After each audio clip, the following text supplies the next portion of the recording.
So welcome back. Before I set you into the main video, which I've just edited, I've got to apologise a little bit. Some of it doesn't make the best sense. It makes sense, but there's a couple of bits that I forgot to hit record. There's a couple of bits that I ramble a bit.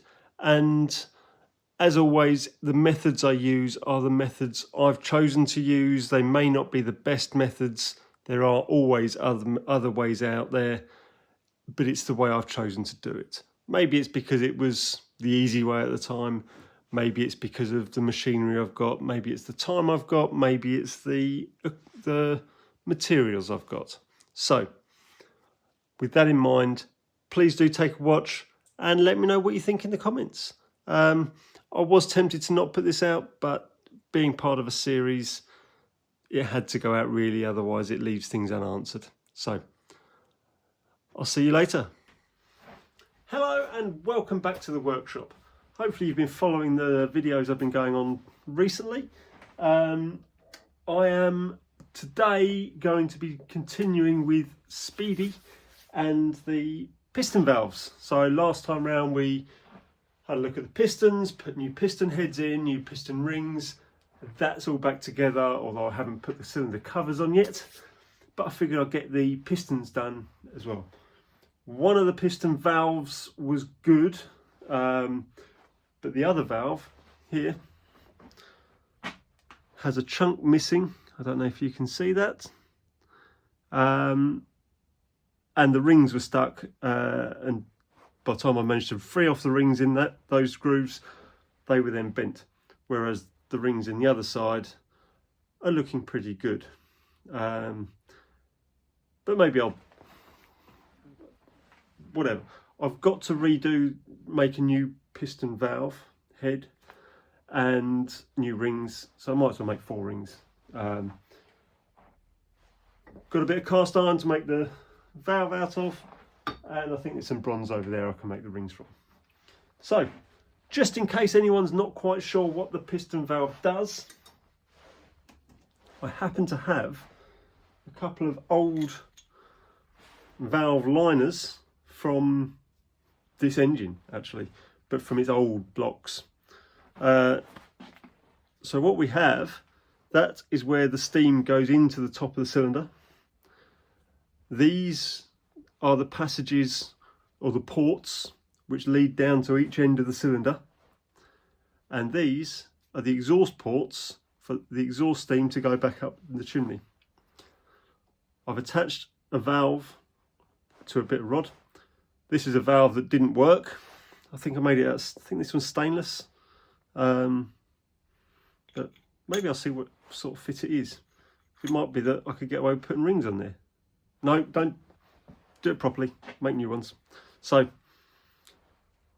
you'll be able to see when that's working here. So you've got live steam. If I go that way, you've got live steam in the middle. And as the valve moves, as soon as that starts to open there, steam can head down, out from inside, up to this end of the cylinder, push the piston. As that then closes, it starts to escape, to go to exhaust. And then the other end starts to open. Now, I've never gone into enough of the maths about how much lap and lead you should have.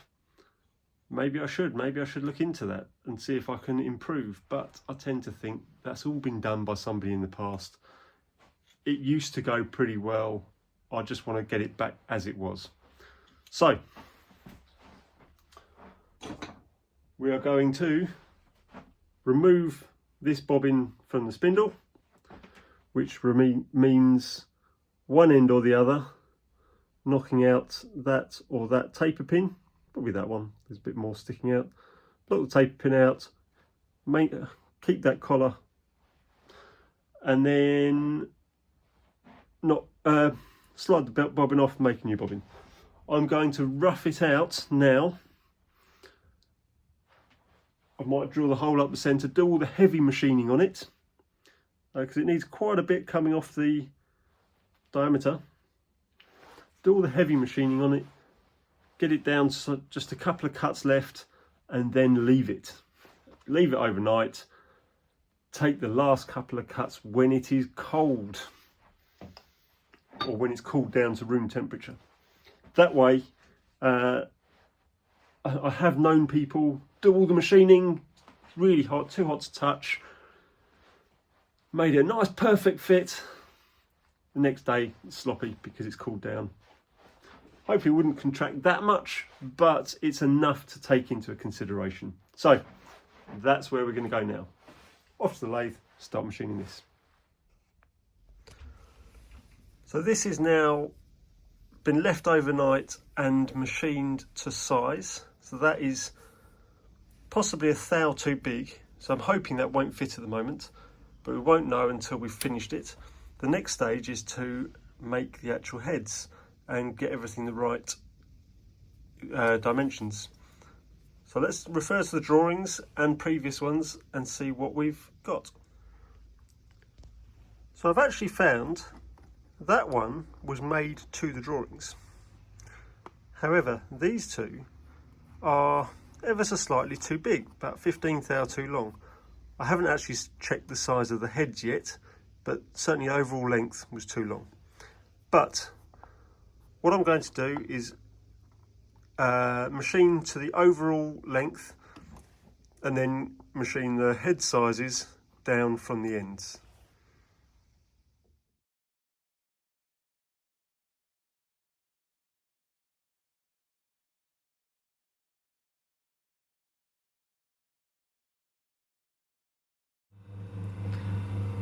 So that is the finished head sizes and positions.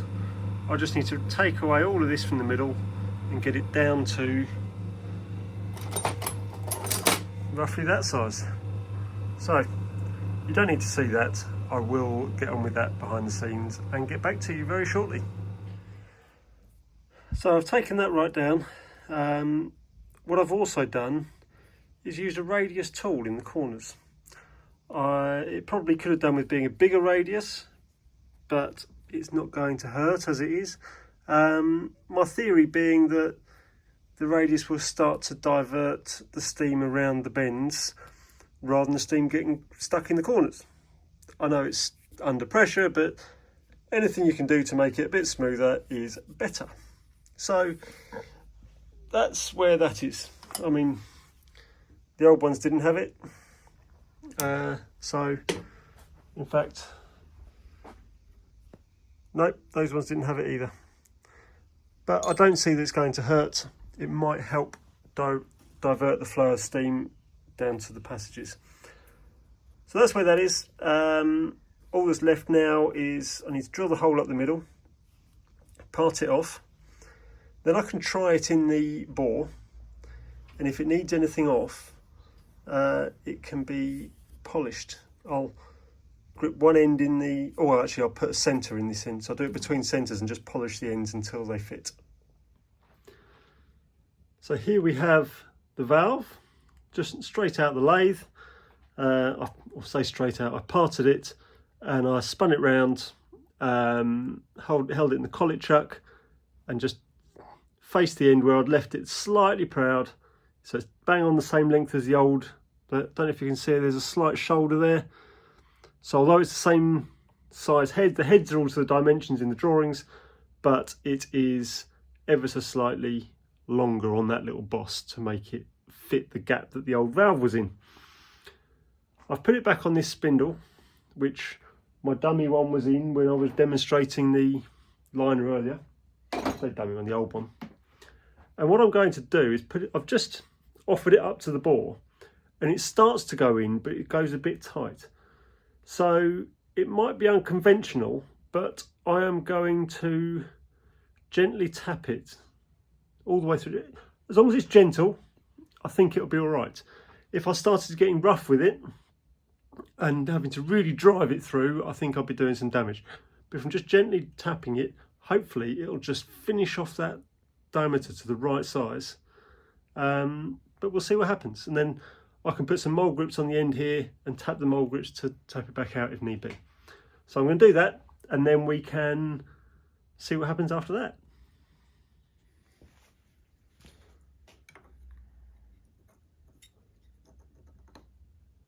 So this may seem controversial, or maybe it doesn't. Maybe it seems like a... See, that starts to go easy again, so... Well, now it's gone tight.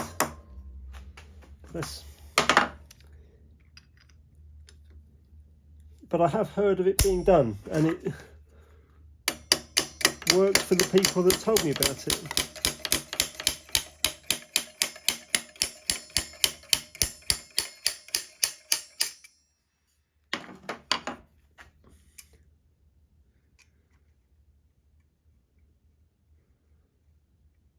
That's quite promising because there's nice even lines, marks all the way around that head.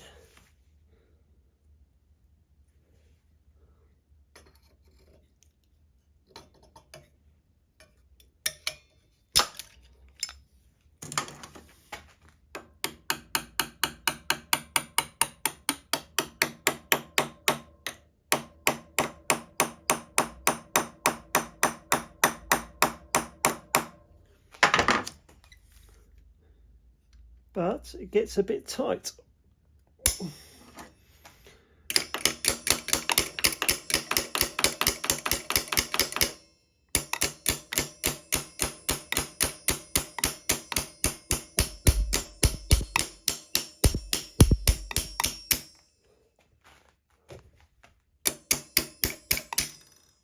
Oh.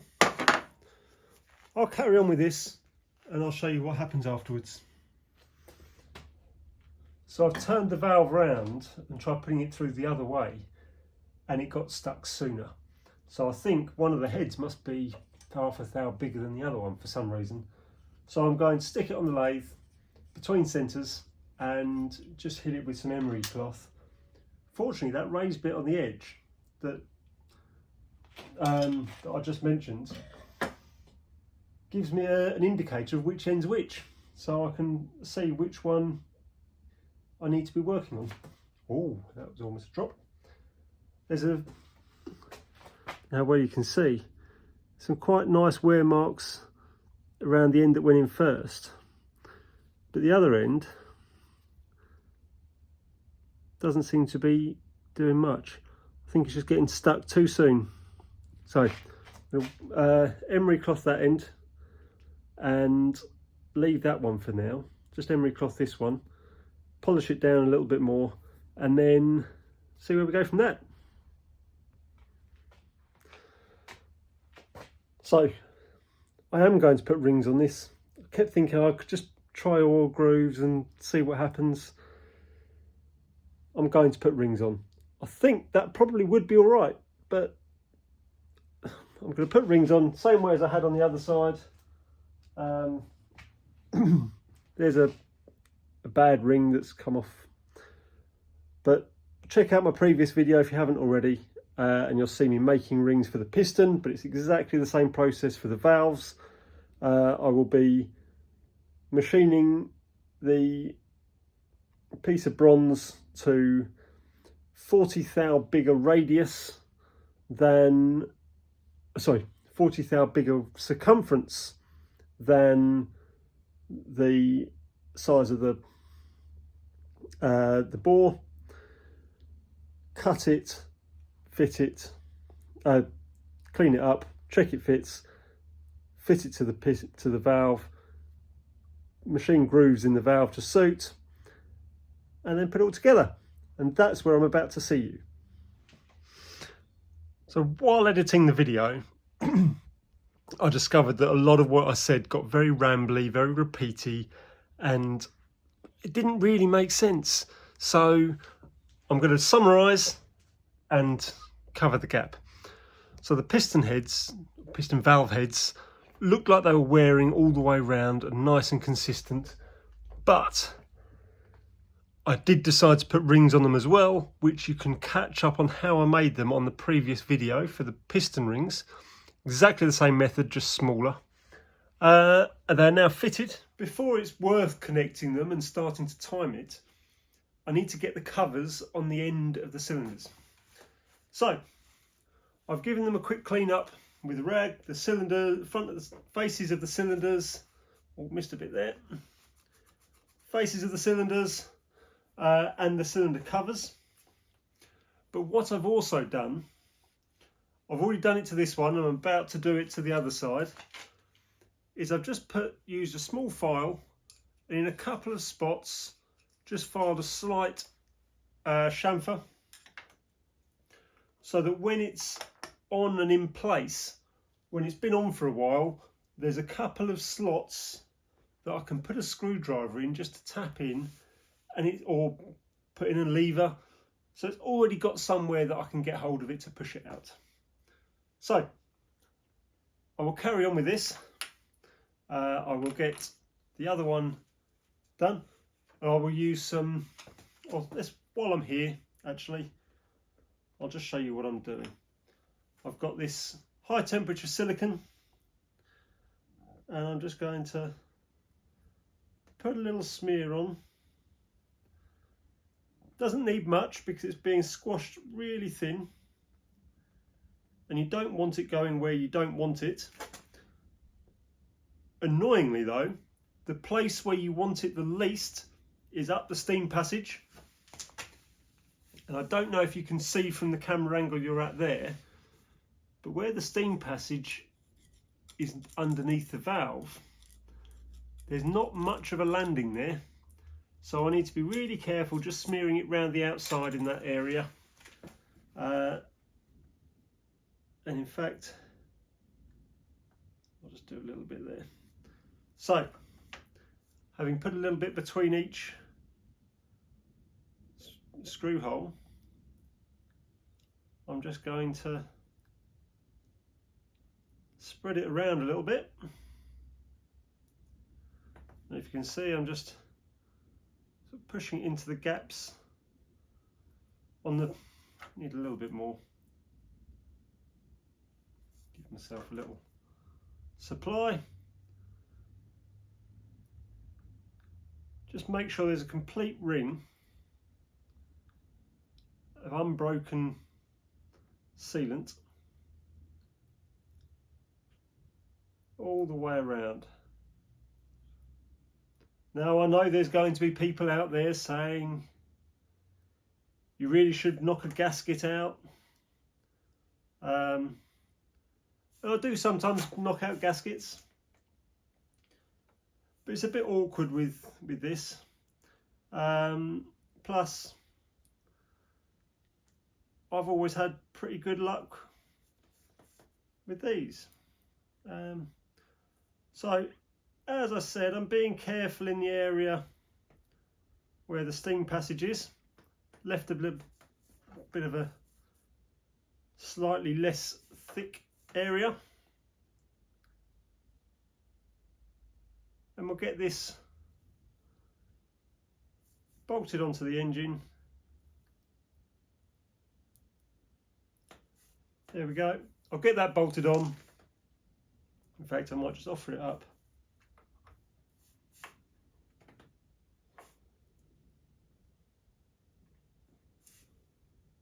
Well, that's stayed where it is. And I've seen it, just pushing it on, I've seen the stuff ooze out everywhere. So I'll get this screwed up. I'll do the same to the other side, and then I'll be back to start talking about cylinders. So I'll see you soon. Do you ever get the feeling it's going to be one of those days? I've just done all the timing up of the engine, but I forgot to hit record. But it seems to be going okay. I'm not 100% happy with it, but I think I'll leave it like that for the time being. We'll get it tested, get it to the club, give it a run, see what happens. Before that happens though, there are a few things I need to do. I can already hear that the gland on this side is weeping. and it can't tighten up any further. So that needs to come out, a bit more packing in there, and go again. And one other thing I've never really been happy with since I rebuilt it, with the injectors. I put 2 injectors on this. It's got no hand pump, just axle pump and 2 injectors. The axle pump is a very good pump. It's got more than what's on the drawing and it works extremely efficiently. However, I do like injectors. So my plan is, I have been digging through my bits and bobs that I've collected over the years, and I have a wagon which has a tank in it and outlets, 2 outlets. It doesn't have valves, so I need to think about that, but that's going to be another video in the future. I will be piping up that wagon to work with this engine. I never used to be a fan of that. It's a tank engine, so I wanted it to operate as a tank engine. Whether I make it so it can work either or, I don't know yet. But I have my Ginty, I have my Enterprise, so I've got a couple of tank engines that can run as tank engines. So I don't think it's quite so important that I've got this working as a tank engine to be able to let kids drive or whatever. So we will see what happens. For now, that's the end of this video. I just need to put it all back together. Maybe when I've put the steam pipes on, I'll finish off with a video of it running on air through the boiler. It depends if I get round to that. But yes, thanks for watching. And if I don't get back to this, please do come back another. Oh, there's the compressor kicking in. So I'm going to go now, and take care.